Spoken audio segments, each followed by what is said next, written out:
So next is V7, and it's anastomotic leak. A 66-year-old female individual had an elective sigmoid colectomy for severe diverticular disease. On 5th post-operative day,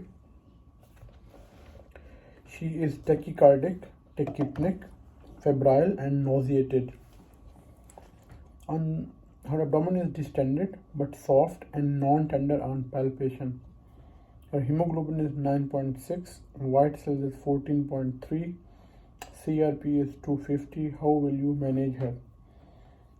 She has developed systemic inflammatory response, and most likeliest cause is anastomotic leak, as this is day 4. Sustain her with ABCs, oxygen, IV fluid, and put catheter. Take a history, examine her, and take an ABGs. Repeat observations, assess her fluid balance, and review her history and operation note. Do not falsely reassured by the blocked drain.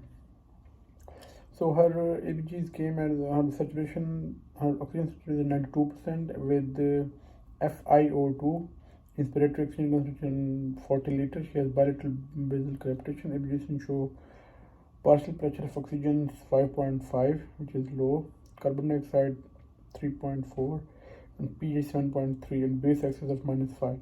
She has type 1 respiratory failure with metabolic acidosis. The most obvious diagnosis is leak, but I will exclude the PE and MI. Start IV broad spectrum antibiotics, request chest X-ray, HG, and CT scan with oral and rectal contrast, and ask for a critical care assessment. Why do you want a CT scan? CT scan rule out a localized collection that can be readily drained. If clinical condition deteriorates or she develops signs of peritonitis, book her for an urgent laparotomy. CT scan shows a large pelvic collection and a partial anastomotic dehiscence with free fluid and air. You take her to the theater. What do you do? So drain collections, number 1. Number 2, peritoneal wash out. Number 3, take down the anastomosis and perform the hardening procedure, leaving a large pelvic drain in situ. Perform daily rectal washout to prevent the stump blowout.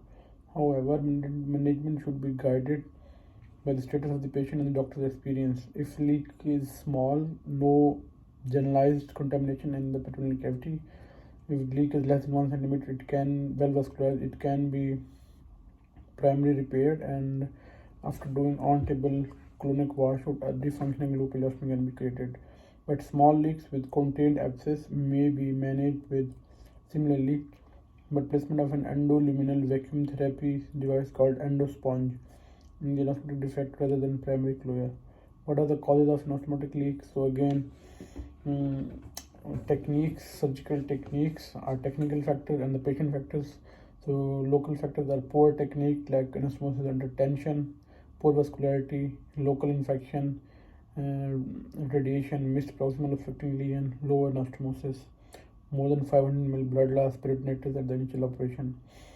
General factors: BMI more than 30, Crohn's disease, malnutrition, anemia, steroid, diabetes, old age, artery pass, smoking but not anastomotic technique. Staple versus anastomotic mortality rate is 7.5%, and leak rates are intraperitoneal 2.4%, extraperitoneal 6%, and low anterior 8 to 10%. Thank you.